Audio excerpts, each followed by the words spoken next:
Bonjour à tous. Je vais essayer de vous exposer pendant ces quelques minutes ce qu'il faut retenir sur la santé du poney, en particulier les incontournables, ce qu'il faut essayer de ne pas oublier quand on veut s'occuper correctement d'un poney. La première chose, c'est de comprendre que ce qui fait la spécificité de cet équidé par rapport à tous les autres, c'est sa taille. Donc la taille d'un poney, ça se mesure au point le plus haut du garrot avec un appareil spécial, et c'est en tout cas ce qui fait la différence principale entre un cheval et un poney. Tous les poneys sont poneys à partir du moment où ils font moins d'1,49 m, mais il y a plusieurs catégories de taille de poney. La catégorie A qui englobe les poneys qui vont jusqu'à 1,08 m, la catégorie B qui encadre les poneys qui vont jusqu'à 1,31 m, les C jusqu'à 1,41 m et donc la catégorie D jusqu'à 1,49 m. Retenez simplement que pour la participation en compétition, il existe une tolérance supplémentaire uniquement pour la catégorie D de 2 cm qui est portée à 1,51 m pour la participation, lors de la participation dans les concours.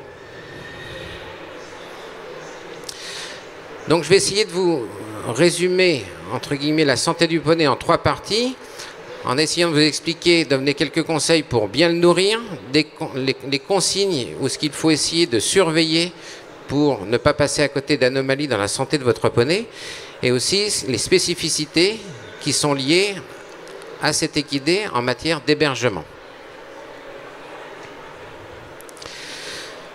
Tout d'abord, pour ce qui concerne l'alimentation, deux volets à l'intérieur de ça lui permettent de lui apporter l'énergie nécessaire, lui couvrir ses besoins, et en deuxième partie, nous verrons comment favoriser l'assimilation de tous ces nutriments.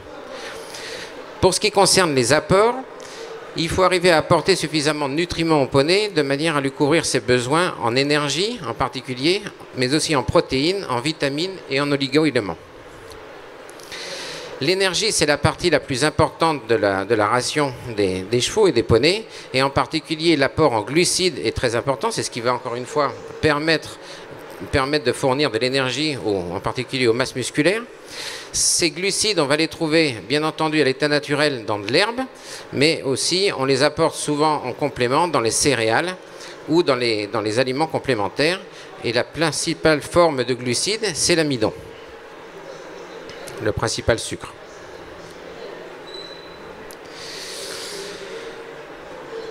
Concernant les poneys, la spécificité également, c'est la surveillance de leur poids.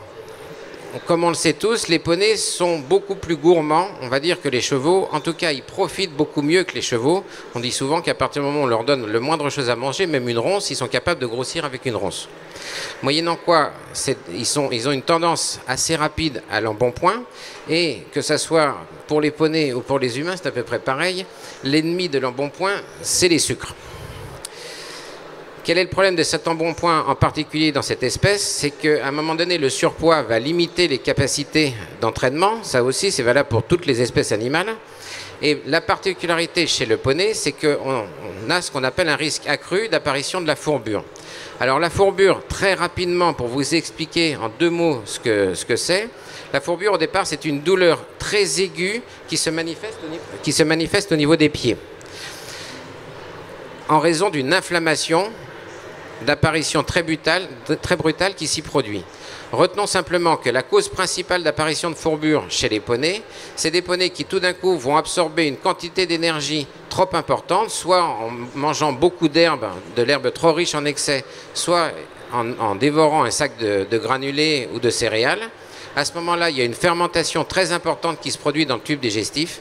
Cette fermentation implique le passage de toxines bactériennes dans le sang, et c'est ces toxines qui déclenchent, par un phénomène, on va dire, mal connu, c'est ces toxines qui déclenchent l'inflammation et cette douleur aiguë dans les pieds. C'est vraiment la maladie de cette race-là, et c'est quelque chose qui est à redouter, parce qu'à partir du moment où un poney a fait une fourbure, ou un cheval a fait une fourbure, son avenir sportif ne peut être que limité, ou en tout cas amoindri. Donc pour ceci, il est vraiment important, pour éviter tous ces désagréments de surpoids, de fourbure, de contrôler parfaitement l'alimentation de vos équidés, et en particulier de ces poneys. Retenons que la base de l'alimentation des chevaux, au départ. À l'état naturel, c'est de l'herbe. Ça veut dire que le cheval a besoin de manger des fibres. S'il ne peut pas les manger à travers de l'herbe parce qu'il est au box, il faut absolument lui apporter des fourrages, et en particulier du foin, et que c'est la base de l'alimentation. La base de l'alimentation, ce n'est pas un aliment concentré. L'aliment concentré, les céréales ne sont en fait que des compléments qu'on apporte, d'ailleurs c'est indiqué comme ça sur les étiquettes, des compléments de fourrage, des choses qu'on apporte pour essayer de suppléer ce qu'il n'y a pas dans un fourrage, en particulier pour des animaux qui ont un entraînement sportif. Pour essayer de savoir si les apports du foin qu'on donne aux chevaux ou aux poneys sont suffisants, la seule façon de le faire, c'est de faire des véritables analyses de foin, et ensuite on adapte la quantité de céréales ou de compléments à cette analyse. Ça, c'est vraiment un point important qu'il faut bien retenir pour les équidés. Ensuite, les types d'aliments à utiliser. Alors, si on regarde sur cette diapositive, vous avez en haut un aliment floconné et en bas un aliment granulé. Si je pose la question à l'Assemblée ou à ces jeunes filles de savoir quel est l'aliment qui, pour vous, est le meilleur pour votre poney. Alors, je vais le poser différemment. En tout cas, lequel des deux aliments vous auriez envie, vous, plus de manger? Le floconné, qui ressemble plus à un cornflakes, que celui du bas, qui ressemble plus à ce qu'on essaye de nous faire manger quand on est au régime, avec du riz soufflé ou autre chose. Donc, en effet, le plus appétant, celui qui nous semble à nous, humains, le plus appétant, c'est celui du haut, parce qu'il ressemble à des cornflakes. Or, si on regarde en détail la composition de l'aliment, et ça vous l'avez sur les étiquettes de tous les produits, on s'aperçoit que, outre le son de blé, qui est en fait un déchet de blé, outre la luzerne, on se retrouve avec des flocons de maïs, de l'orge soufflée, des flocons d'avoine et surtout de la mélasse de canne à sucre. Tout ça, c'est à catégoriser dans les sucres. Donc on a un aliment qui est probablement très riche en sucre. Okay. Or, chez le poney, c'est quelque chose, je vous ai dit, on va essayer de surveiller à ne pas trop en apporter. En revanche, vous regardez celui d'en bas, vous avez certes le premier composant, c'est de l'orge, et ensuite, vous n'avez pas d'autre sucre. Donc en tout cas, ce qui est visuellement, ce qui nous semble bon pour nous, n'est pas forcément ce qui est le meilleur, en tout cas, en particulier pour les poneys. Maintenant, si on regarde en détail un petit peu, très rapidement, l'analyse de ces deux aliments, on va retenir juste quelque chose. Souvent, on va vous dire, ok, le gars qui vous vend l'aliment va vous dire, mon aliment, il est bon parce qu'il a un taux d'amidon qui est très faible. Alors, si vous prenez le premier, par exemple, c'est sûr qu'ici, on se retrouve avec 22% d'amidon. On peut se dire, oui, c'est pas beaucoup.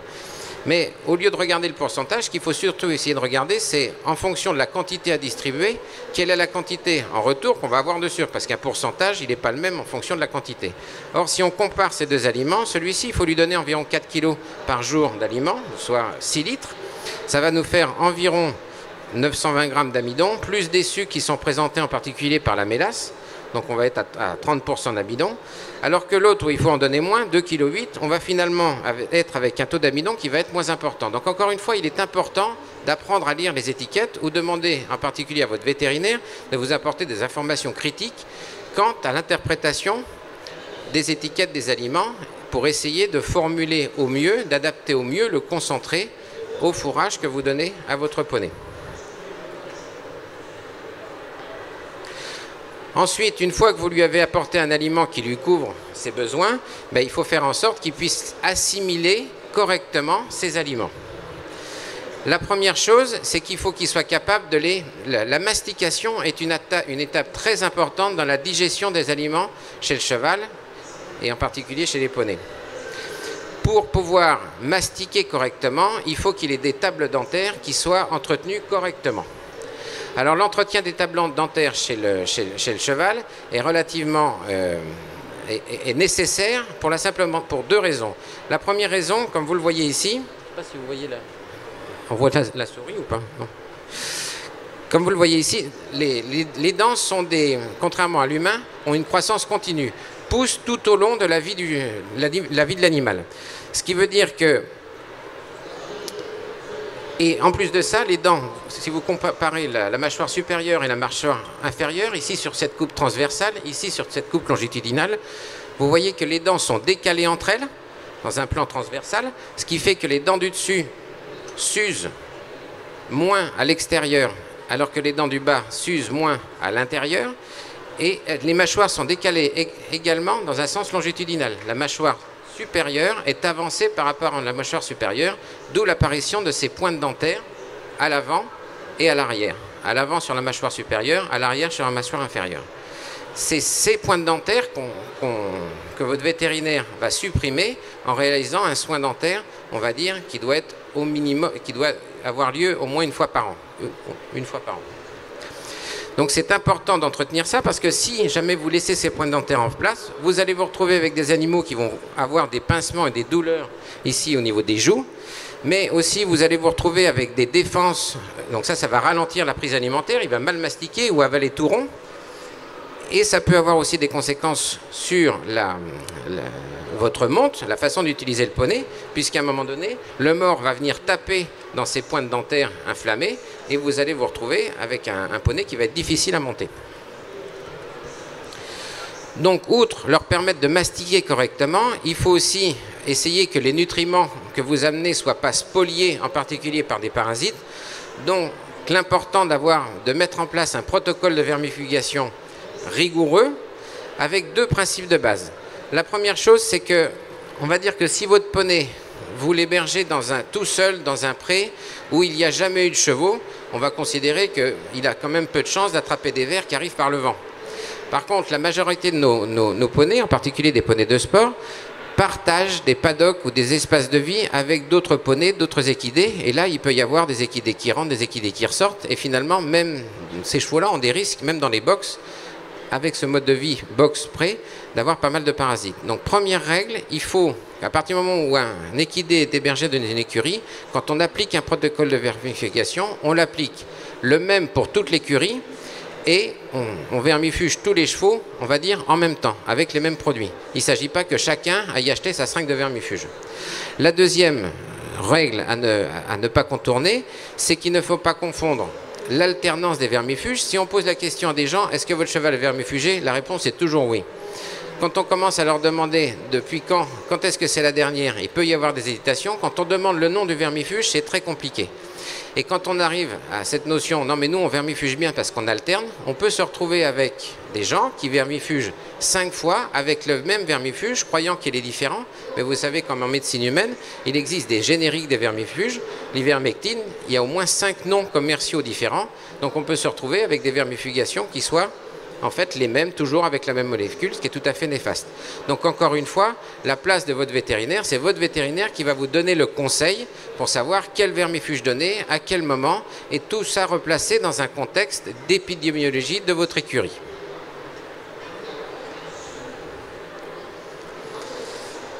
Le deuxième volet de ma présentation, c'est d'essayer de vous donner quelques règles, quelques consignes pour surveiller votre poney. Parce qu'encore une fois, les chevaux nécessitent une surveillance quotidienne. C'est pour ça que c'est important que ce soit toujours les mêmes personnes qui s'en occupent pour pouvoir déceler des changements ou des choses qui font dire qu'ils commencent à être malades ou qu'il y a quelque chose d'anormal qui se passe. Donc il faut être capable de détecter les désordres. Donc je vais vous donner par appareil un certain nombre de signes d'appel assez simples que vous allez pouvoir mettre en place. Et à partir du moment où vous avez un doute sur quelque chose de pas normal, c'est-à-dire qu'il y a un signal d'appel qui s'est allumé, à ce moment-là, par l'intermédiaire de votre coach ou directement, si vous hébergez votre poney tout seul, il faut absolument contacter votre vétérinaire, ne serait-ce que par téléphone, pour commencer par avoir un conseil. Et c'est à ce moment-là, votre vétérinaire va pouvoir vous mettre en place un réel parcours de soins qui va consister peut-être en une visite vétérinaire, suivie peut-être d'une consultation de physiothérapie, d'ostéopathie ou le passage éventuellement d'un dentiste équin. Mais ma recommandation, mon conseil, c'est d'essayer de remettre le vétérinaire au centre de la santé de vos poneys. Et à partir du moment où vous suspectez un problème, plutôt qu'appeler Pierre-Paul Jache, le saddle fitter, en premier lieu, le gars appelez le vétérinaire et lui vous orientera de savoir dans quel sens vous allez diriger le parcours de soins de votre poney. Premier critère de surveillance, ce sont les examens sanguins. Alors vous allez me dire, les examens sanguins, on ne va pas faire une prise de sang de même. Non. Mais quand est-ce que vous allez pouvoir y penser? Parce que ça va être le premier signe, ça va vous permettre peut-être de mettre en évidence quelque chose une anomalie avant même qu'elle soit complètement exprimée cliniquement, une maladie ou une infection, les signes d'appel de ça, c'est une augmentation de la température corporelle, un engorgement des membres, tout le monde est capable de le détecter, et même une baisse de forme, un amaigrissement, ou même une contre-performance. Quand un poney commence à s'arrêter alors qu'il ne s'était pas arrêté, avant de se dire qu'il est de mauvaise humeur, on va quand même commencer par contrôler, d'être sûr qu'il ne soit pas malade ou qu'il n'ait pas un problème quelque part. Ça, c'est déjà le premier réflexe à avoir. Si on raisonne maintenant appareil par appareil, surveillez l'apparition des désordres digestifs. Alors bien entendu, si votre cheval présente une crise de colique, ce n'est plus un critère de surveillance, c'est une urgence, vous allez le détecter et le voir assez vite. Maintenant, si vous voyez commencer à apparaître des signes que vous n'observez pas d'habitude, par exemple votre cheval qui commence à bâiller, à grincer des dents, qui met du temps à manger sa ration, qui présente des tics en tout genre, ou éventuellement qui a fait une crise de colique, à ce moment-là, une lumière doit s'allumer et vous devez vous dire, mon cheval a peut-être des problèmes d'ordre digestif. Je vais vous en citer simplement un qui est quand même aujourd'hui, à mon avis, un petit peu le plus important et la maladie entre guillemets du siècle, qui est dû au mode de vie qu'on impose aux équidés et en particulier aux poneys. Les équidés au départ sont faits pour vivre dans un pré toute la journée et manger de l'herbe 22 heures sur 24. Donc leur estomac est calculé pour ça, il est de petite taille, les aliments y passent pas beaucoup de temps et au fur et à mesure qu'ils les mangent, ça passe de l'autre côté. C'est pas comme une vache qui va manger, on va dire, 8 heures par jour et qui va se coucher pour ruminer le restant de la journée. Un cheval, ça mange toute la journée. Ça veut dire qu'à partir du moment où vous le placez dans un box, il peut y avoir des moments dans la journée où l'estomac va se retrouver vide, et un estomac de cheval, sachez que ça sécrète énormément d'acide, et en particulier de l'acide chlorhydrique pur, et à un moment donné, cette acidité, cet acide chlorhydrique pur sur un estomac à jeun peut provoquer des lésions d'ulcération gastrique. En particulier, si vous favorisez l'acidité, par exemple, en donnant des concentrés qui vont eux-mêmes fermenter dans l'estomac, augmenter l'acidité, et que vous donnez ces concentrés sans donner de foin. Donc les consignes, à partir du moment où vous avez un poney qui vit dans un box, c'est de respecter un certain nombre de consignes, d'essayer de limiter l'apparition de ces ulcères gastriques, d'abord en essayant d'apporter, si possible, de la nourriture à disposition 24/24, donc ça veut dire que le poney ait quelque chose malgré tout à grignoter toute la journée, idéalement du foin à volonté, mais le foin à volonté, on a dit tout à l'heure, ils grossissent avec n'importe quoi, donc si vous donnez du foin à volonté qu'il est de bonne qualité, vous pouvez vous retrouver avec un poney trop gras, donc peut-être un peu de paille, et en tout cas, essayez de faire en sorte de ne jamais donner le concentré, c'est-à-dire le grain, avant d'avoir donné le foin. D'abord, vous remplissez l'estomac avec du foin, et ensuite, vous donnez le grain pour limiter l'effet de cette acidité. Concernant les désordres respiratoires, comment les suspecter? Un essoufflement, une mauvaise récupération, une toux, même si elle est passagère. Encore une fois, de temps en temps on dit bon, c'est pas très grave, il tousse 3 ou 4 fois en début de travail. Non, un cheval il tousse pas 3 ou 4 fois tous les jours en début de travail. Il a le droit de tousser une fois s'il a avalé une mouche comme nous, mais c'est à peu près tout. Au-delà de ça, s'il tousse 3 ou 4 fois et en plus tous les jours, il faut absolument faire vérifier ça. Saignement de nez, tout saignement de nez doit être absolument observé, doit être diagnostiqué. Il ne faut pas laisser un cheval saigner du nez sans savoir pourquoi. Tout bruit respiratoire à l'effort, ou dénommé cornage par d'autres, donc c'est des bruits respiratoires qui apparaissent en particulier quand vous montez à cheval, et tout signe de contre-performance. Les anomalies rencontrées, on peut les avoir dans les cavités nasales, au niveau du larynx, donc de la gorge, ou des poumons, en particulier des poumons. Parmi ces désordres respiratoires, il y a quand même un certain nombre de maladies maintenant qu'on peut prévenir, 2 maladies en particulier, 2 maladies virales qui sont la grippe et la rhinopneumonie. Alors la grippe, les chevaux sont vaccinés de manière obligatoire tous les ans, et la rhinopneumonie, vous y avez été confronté l'année dernière dans cette épidémie qui a frappé la France et qui nous a tous bien embêtés dans les participations au concours.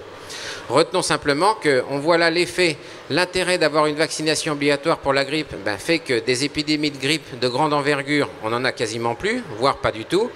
À partir du moment où une vaccination n'est plus tout à fait obligatoire et que le virus circule, ça peut prendre des conséquences comme l'épidémie de rhinopneumonie de l'année dernière. Encore une fois, la vaccination est devenue maintenant obligatoire dans les courses pour la rhinopneumonie. Donc ça, c'est des choses qu'on peut prévenir avec des vaccins qui fonctionnent, donc il ne faut pas s'en priver. Enfin, les désordres locomoteurs, très rapidement, Essayez de les détecter par une non-symétrie dans les exercices, un cheval qui est mieux à main gauche ou mieux à main droite, un cheval qui se décale dans les sauts, une perte de propulsion dans les virages, refus, énervement au travail, défense au sanglage. Et ensuite, bien entendu, observez vos animaux, palpez les membres, la déformation des tendons, des gonflements des articulations et surtout, chez les poneys, la détection de tout signe de chaleur au niveau des pieds qui peut signer l'apparition d'une fourbure. Enfin, dernier volet, l'hébergement des poneys, les spécificités auxquelles il faut veiller dans l'hébergement des poneys, en particulier au box. À partir du moment où votre poney vit au box, il faut retenir que les box sont conçus pour que la ventilation ait lieu environ à 1,20 m au-dessus du niveau du sol, ce qui correspond généralement dans les box de chevaux à la limite entre le mur ou la porte du box ou la grille qui sépare les chevaux ou la hauteur de la porte du box. Un poney étant plus petit, on va estimer que cette distance doit être rabaissée de 20 cm. Donc ça veut dire que tout doit être abaissé de 20 cm pour que la circulation d'air ait lieu et que le bout du nez du poney se retrouve à une hauteur où l'air circule correctement. Pour ça, soit on peut donc avoir des écuries qui soient faites pour ça, ou alors on peut étudier des subterfuges qui sont d'abaisser les portes de box, ça c'est pas très compliqué. On peut aussi ajourer les portes de box comme représenté sur cette diapositive, jusqu'en bas, encore une fois pour favoriser la circulation d'air à travers le box. Ensuite, adapter les accessoires présents dans le box, que ce soit les mangeoires, les abreuvoirs, ou évidemment les anneaux d'attache. Pour ce qui concerne la vie au pré, on va reprendre l'information que le poney est un animal gourmand. Ça veut dire qu'à un moment donné, s'il n'y a plus rien à manger, il va trouver des choses à grignoter. Alors évidemment, s'il y a trop d'herbe, ça peut être très embêtant parce qu'il va en manger jusqu'à ce qu'il n'y en ait plus. Mais quelquefois, ça peut prendre du temps qu'il n'y en ait plus. Ensuite, il faut faire attention au terrain sableux, en particulier avec ces poneys. Vous savez que la différence qu'il y a entre un équidé et un bovin et une vache, c'est qu'une vache ou un mouton, ça coupe l'herbe. Un équidé, ça attrape l'herbe et ça tire et ça l'arrache. Moyennant quoi, il faut des racines relativement solides. Autrement, la racine et la terre qui va avec, ou le sable, vient avec. Et c'est ce qui se passe systématiquement dans les terrains sableux. Et c'est comme ça que des poneys vont par exemple aller chaopiner tout autour des carrières, on les fait brouter, ils absorbent du sable comme ça, et vous pouvez vous retrouver avec des quantités de sable très importantes dans l'intestin et qu'on peut quelquefois aller jusqu'à les opérer pour sortir le sable. Ça peut arriver aussi dans des paddocks surpâturés avec des graviers, c'est-à-dire qu'en allant chercher des graines ou des choses par terre, ils finissent par avaler de la terre. Je vous promets que j'ai déjà sorti des kilos de gravier où on se demande comment c'est arrivé là-dedans, quoi. Et en tout cas, faites attention à trois plantes toxiques particulières dont on parle beaucoup aujourd'hui. Le sénesson, parce que c'est tout ce qui va rester dans un paddock surpâturé, donc ils vont finir par le manger. Donc c'est ce qui est représenté sur la photo de droite. Au milieu, la porcelle enracinée qui ressemble à un pissenlit, ça c'est ce qui se manifeste qui peut déclencher ce qu'on appelle le harpé, cette espèce de mouvement incoordonné des postérieurs. Et enfin le dernier, méfiez-vous des acacias ou des robiniers faux acacias, dont l'écorce est particulièrement toxique. Donc en tout cas, le poney est capable de tout manger, donc il faut mieux essayer de bien regarder dans son environnement s'il ne peut pas faire une bêtise à ce niveau-là. Enfin, dernière chose, c'est l'hébergement du poney pendant les transports. Là encore, attention à la ventilation. Les camions de chevaux, les vents, où les vents sont vendus et adaptés pour des chevaux, pas forcément des poneys. Donc attention à la ventilation avec ça. Attention aussi au point d'attache. Vous savez que pour éviter les problèmes, on peut être amené à attacher des chevaux relativement courts pour pas qu'ils fassent n'importe quoi. Si vous attachez le poney très court et qui en plus est très haut, il va passer le voyage la tête en l'air, ce qui n'est pas agréable. Deuxième ennemi du transport, c'est la poussière. Donc on évite ce qui se passe sur la photo du bas là. Ça c'est la solution la pire, c'est-à-dire un bon vieux filet de foin sec devant le nez du poney avec sur la droite les deux fenêtres qui vont dispenser de l'air, et en fait on agite un sac de poussière devant le nez du poney pendant 6 heures de transport. Ça normalement, le bon vieux poney asthmatique n'y résiste pas. Vous le ressortez, il a quand même beaucoup de mal à aller faire le parcours. Donc si vous voulez leur donner à manger, donnez-leur du foin mouillé, donnez-leur du foin enrubanné sur des transports longs ou rien du tout, et utilisez surtout comme litière des copeaux large pétale ou éventuellement de la paille humidifiée, mais en tout cas, ou rien du tout, pour des camions maintenant qui sont bien équipés. Mais en tout cas, n'utilisez pas les copeaux fins ou pire, la sûre. Parce que ça disperse une poussière à l'intérieur du camion, surtout maintenant avec les extracteurs qui sont placés, qui est délétère. Enfin, pensez à la prévention des fièvres de transport, en particulier quand vous faites des transports longs, simplement pour vous expliquer ce que c'est que la fièvre de transport.